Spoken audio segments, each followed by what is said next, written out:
What up? It's Jack, aka just a Charles Olivera fan here, and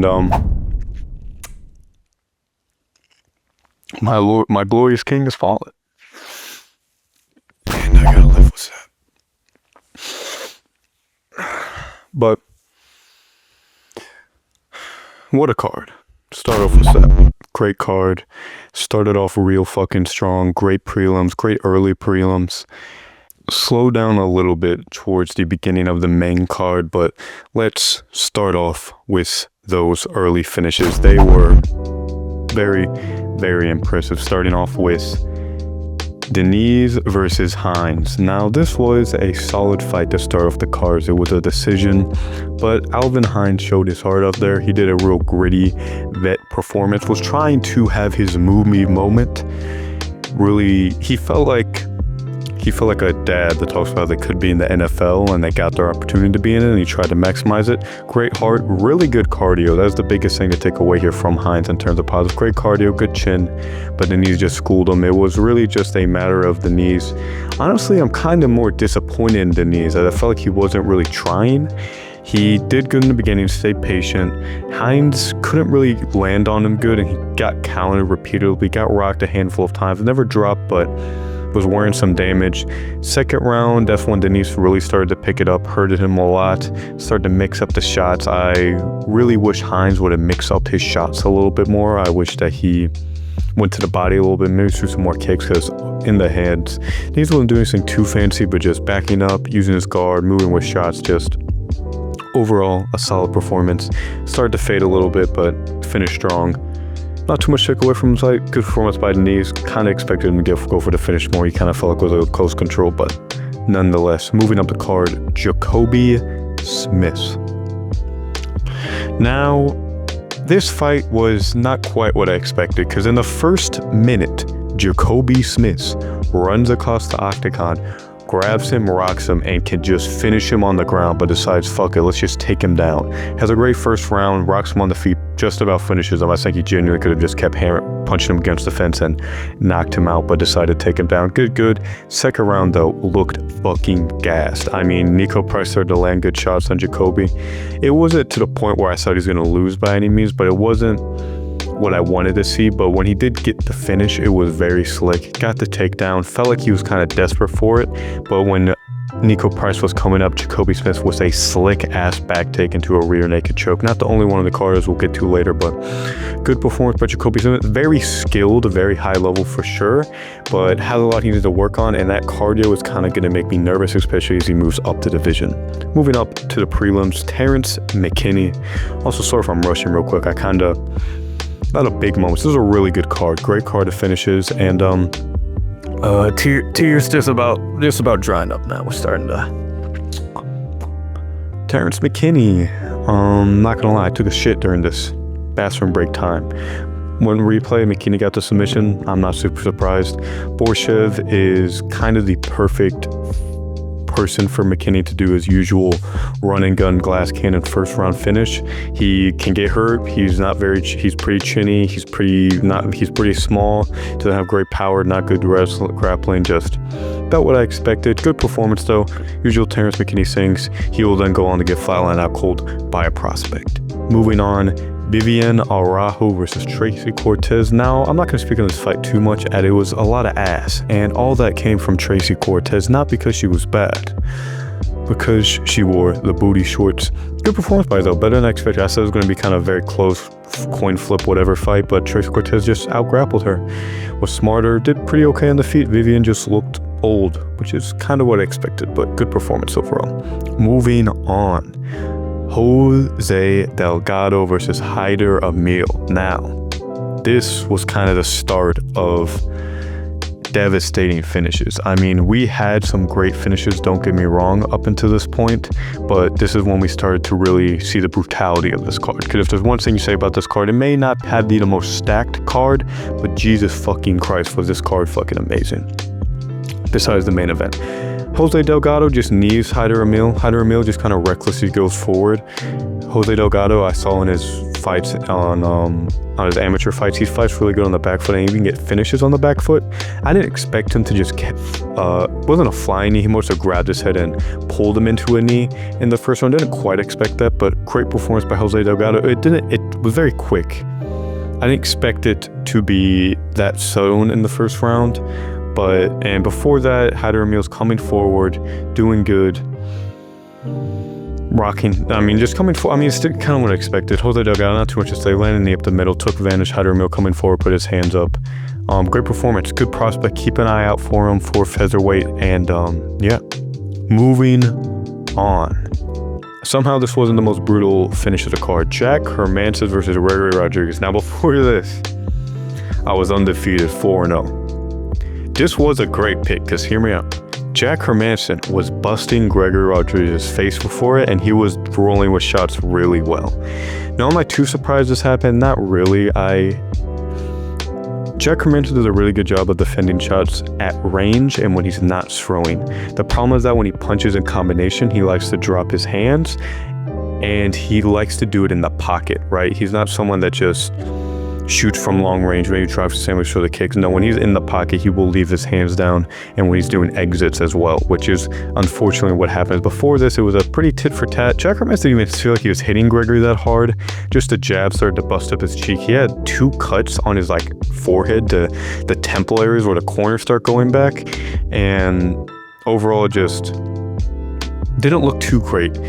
He looked kind of sloppy. Jack Hermansson was moving with shots full. He's landed jab, landed some good kicks, but Jack, as he went for, I forgot exactly what, I believe it was he was coming in for a combination, and then when he goes to escape, Gregory just launches a monster fucking left hook and kills him. For some reason, Herb Dean just wasn't there that day, just went on lunch mid-fight, as for 2 seconds, Gregory's just standing over him, like Jacare Soto over Chris Weidman, and just bombed on him again, because I guess Herb Dean didn't see enough. God forbid we have any Scandinavian fighters on the fucking top of the division.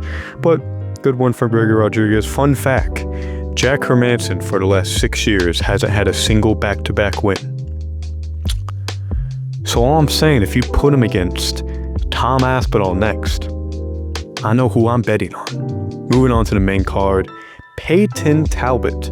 Now this fight kind of surprised me. This is what I expected Peyton Talbot would have the potential to do, but I didn't expect him to do it, not only because he doesn't seem like a super serious fighter, but also he just fought in January. It was earlier this year. It wasn't that long ago, and he dramatically improved. Now, don't get me wrong, Renan Barcelos is a great grappler as well, and is potentially better than Felipe Lima, but Peyton Talbot just made a lot of really good calls here. Felipe Lima didn't look bad on the feet. He didn't look like the worst fighter. I feel like Felipe could have won if he fought on the feet more and mixed up the takedowns better, as in the first round, he was pinging Peyton Talbot's head back. He was winning the striking a lot of the time, and what caused him to throw away rounds is by doing very telegraphed takedown attempts, because at first he got his first or second one. I believe Peyton Talbot defended a couple, then against the fence he was able to get him down. I was able to get on top of him, and he looked quite good. It felt like as if when Felipe Lima got guard, he was able to implement his game more, but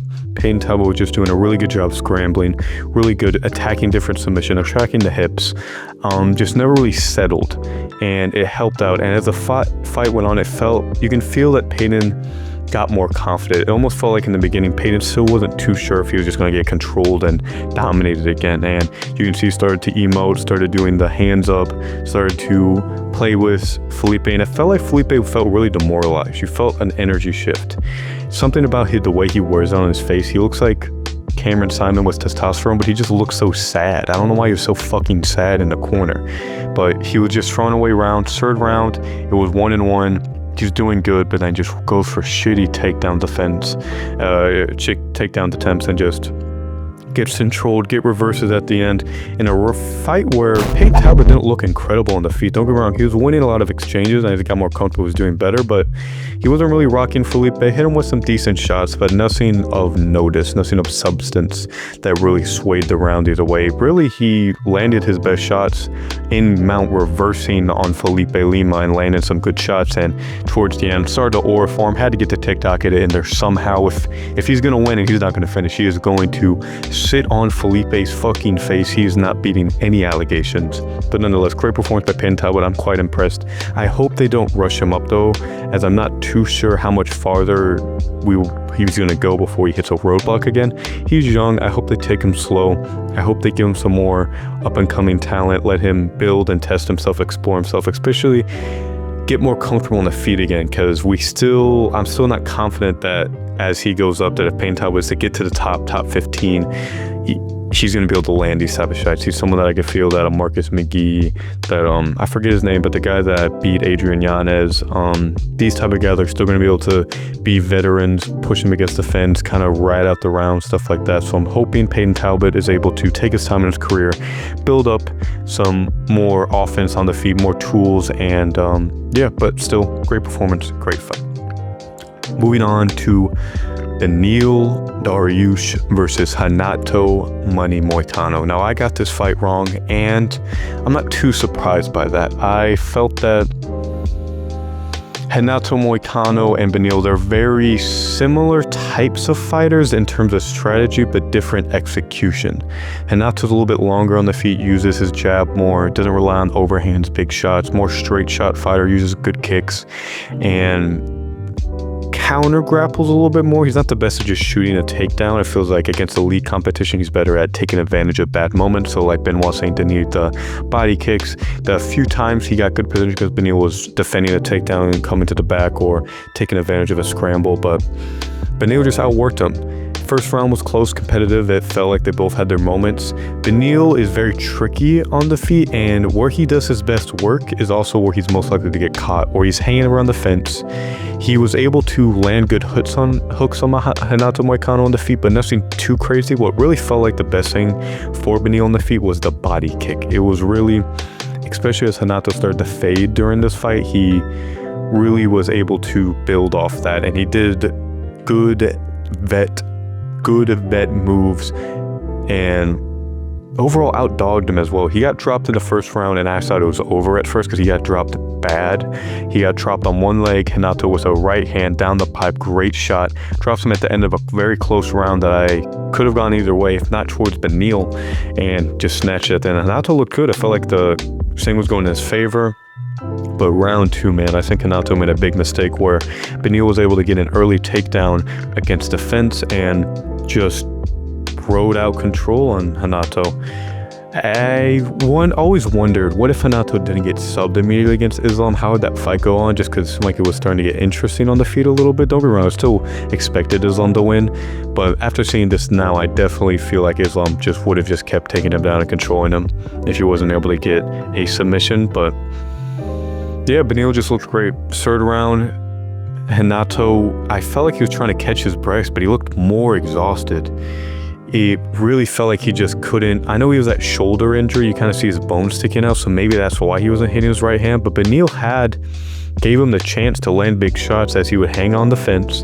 Beneil would feint, Renato would land a jab and just wouldn't commit on that shot, man. It's frustrating when you see these fights where it's 1-1 going into the third, but it's going in someone's favor, but someone has the ability to knock the other out, but they're not willing to just let go for it, just start firing. It's just, and not to even shot a takedown in the end. It just, when I saw that, it kind of just like felt like that Moicano didn't even believe he was going to win. Disappointing. It's fun to see Beneil back. I hope he's not too affected by age. I hope he doesn't just can fall off in the next two fights, as while they're the same age, I feel like Moicano hasn't been chinned as much as Dariush and just didn't have the same wear and tear. So looking at Beneil Dariush, it's interesting to see where he goes against next, because I feel like, as we'll see in the main event, Paddy Pimblett might be getting a title shot next, which is interesting. And I don't hate that, just because besides Arman Tsarukyan, no one really fucking deserves it, and I'm sick and tired of everyone demanding a title shot like they fucking need it. At this point, Paddy Pimblett's the only one just like saying yes to everybody, so I actually don't mind him getting the fight earlier. That's a great fight, very storied history fight, very fun to see. And yeah, we'll get to the main event later, unfortunately, but good fight by Beneil. Who would I like to see him fight next? Just a couple guys he can go against. Right now, if Paddy does get the title shot, they have Arman and Gaethje. Wouldn't be mad to see that fight because they're two top guys right now. So we got Holloway and Holloway and Dustin fighting next month, I'm pretty sure. And then we got Hooker, doesn't have him fight yet. I know he has that hand injury. I'm not too sure he's recovered from that, but that would be a very interesting matchup. There's a couple guys that I do feel like can get that shot. So interesting to see how Beneil's going to do. Moving on. God, man, it's hard not to be sad, but I'm gonna make it a whole separate video for Joshua Van. I was really impressed. This is peak MMA. This is why you watch MMA. This is why you are a fight fan. Coming into this fight, the thing I was nervous about Joshua Van was the reach of Brandon Royval. Brandon Royval is very underrated. People who are hardcore fans know how good he is, but he uses his reach very well. He fights what I like to call Nate Diaz style that actually fucking works. He actually sits down with punches, really good leg kicks, can fight at range, and the story of this fight was round one, Joshua Van was very patient. Started off on the front foot. Van was kind of circling him, just pot-shotting him, landing good jabs, landing twos. Van felt like he was trying to just settle a little bit, trying to get a feel of the range. He was parrying shots good. His defense looked good in the first round. It kind of fell off a little bit later in the second round especially, but in this round, doing good, landing good, and it felt like Joshua Van was really taking advantage of Brandon Royval's sloppiness. And we saw that where anytime that Royval was throw a late jab, because he threw like 20 just in the first round, just spamming that jab and leg kicks, and Joshua Van did a really good job of pulling back, doing left hook, right hand, getting out the way. That combo, that counter combo, he kept catching. He seemed to catch everyone with it and just caught him with it all night. When Joshua Van would go onto the offense, though, he really relied on that jab and that really long backhand. Like, he would do a step-in jab, Royval would just pull back, tall man defense, and Van would just really hammer him as he was pulling back. Going into the second round, though, this is when Royval really started to pick it up, and the fight as a whole turned into an amazing fight. I think Brandon Royval and Joshua Van landed like 300 strikes in a fucking 3-rounder, where the first round wasn't even super crazy at first. This is fight of the year, I want to say, for so far. I'd have to look back and see, but great fight. And this round, you really saw it pick it up, where Joshua Van didn't pressure as much as he normally does, and I feel like that was kind of to his negative. As we'll see in the third round, he hooked it up a lot more there, but Brandon Royval, same thing, landing that, but he started to sit on the 2 more. I felt like Joshua Van was too patient, as Van wasn't getting the same reaction from his shots I feel like he thought he would, because while Royval was showing damage on his face, he didn't really seem too rocked, but he was getting caught with left hooks, getting caught over the top.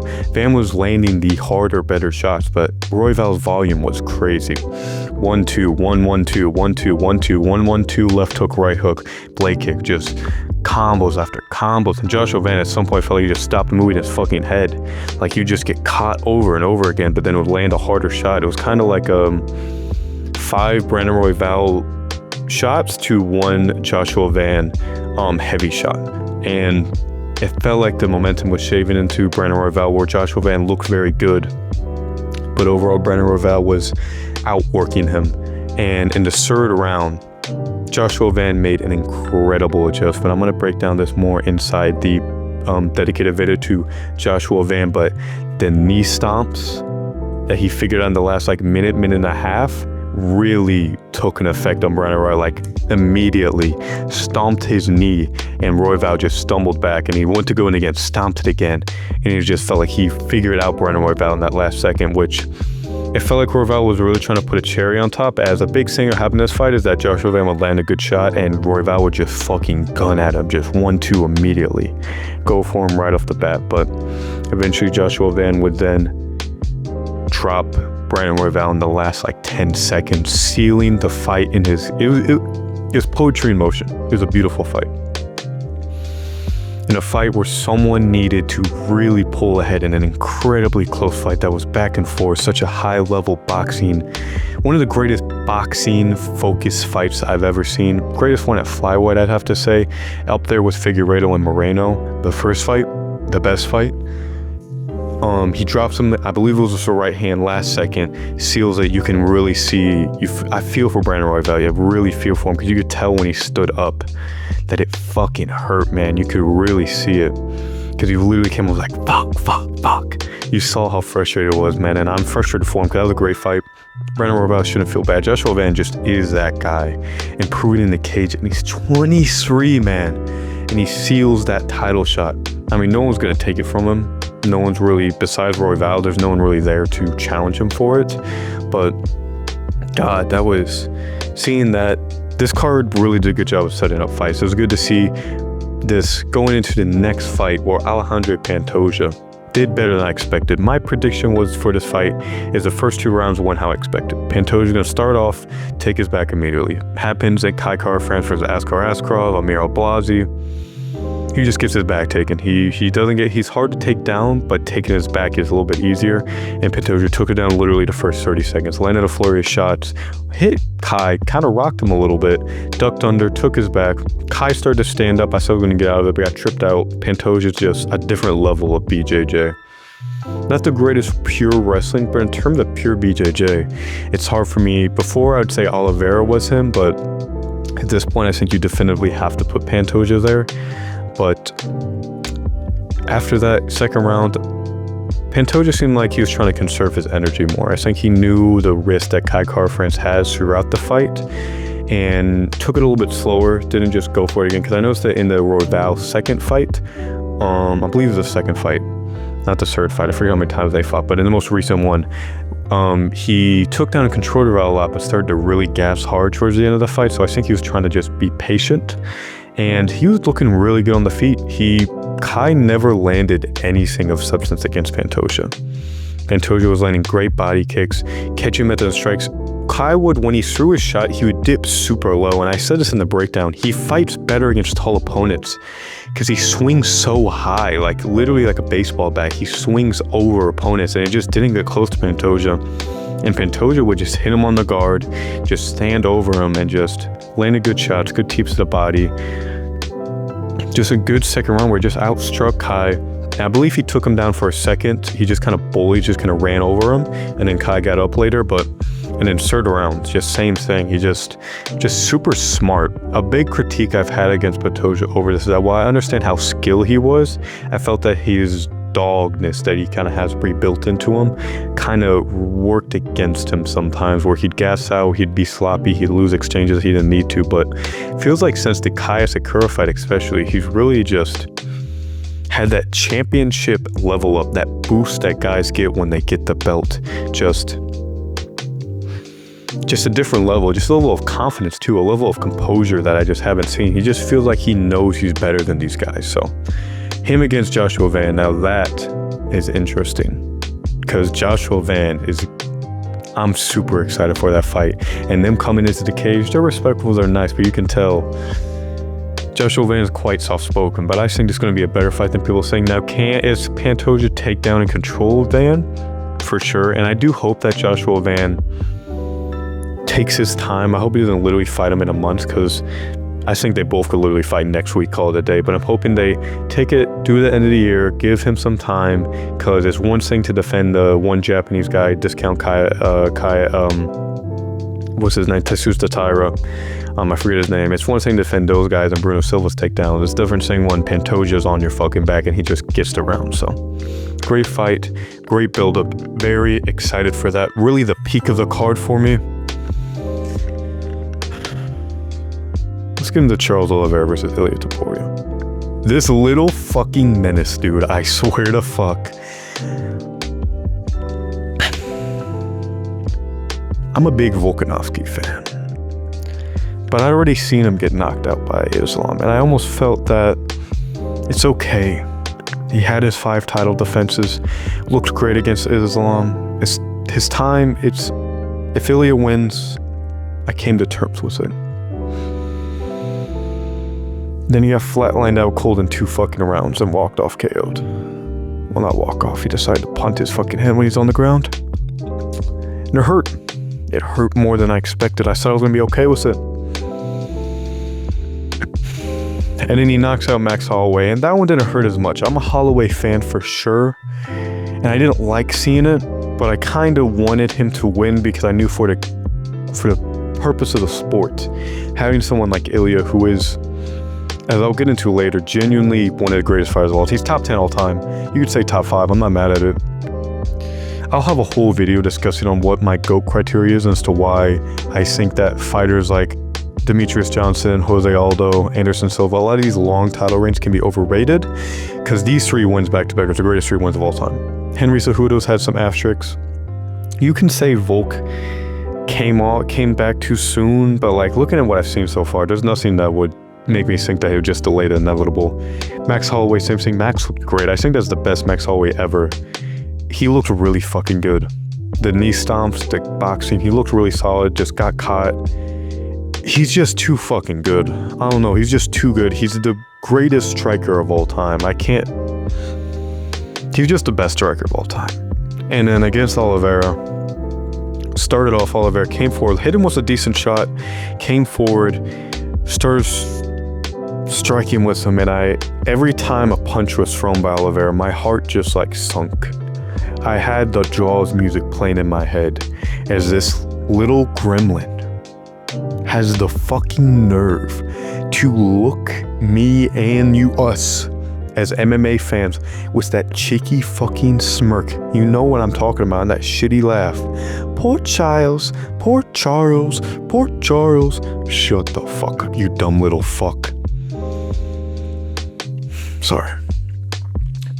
Moving on, continuing with this, Charles Oliveira then pushed him against the fence, got him in the clinch, looked fucking big. I mean, looked much bigger than Ilya, but he did this against Islam too. He looked like he was trying to out-muscle too much and use too much brute force to try and get down Ilya. As he got reversed, Ilya looked very impressive. And Ilya just decides, oh, this is the greatest BJJ artist of all time, the greatest bottom guard player in the whole UFC of the history of the fucking combat of fucking people. Oh, let me just pass his guard, immediately get into side control, and just about fucking put him in a goddamn crucifix and Kimura him instantly. No fucking wars, no problem. I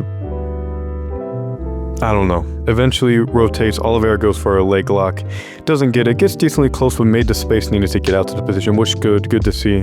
And then Ilya stands up, kicks him a little bit, ref pulls it, and then I saw the light at the end of the tunnel.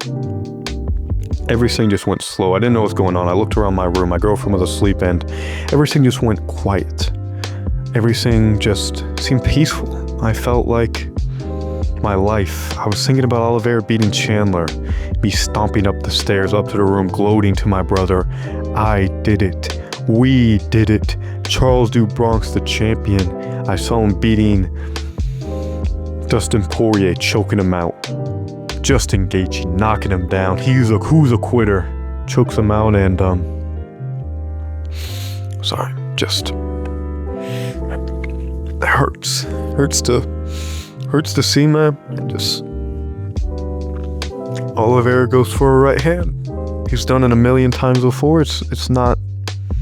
He dropped Gaethje with it, and before I know it,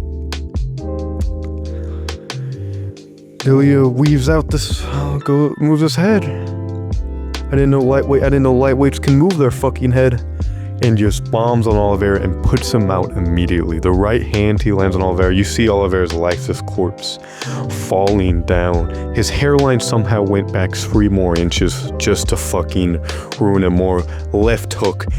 Out fucking cold and hits him over the head. That stupid little gremlin. Fuck.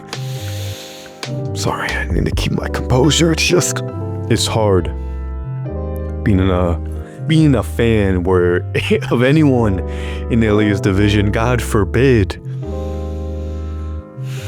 I'm a fan of everyone. I swear to God, I could watch an amateur MMA fight. I can go to American Top Team, be like, look how great this guy is, and Ilya's gonna pop from the roof. I'm gonna hear the Canción del Mariachi fucking playing.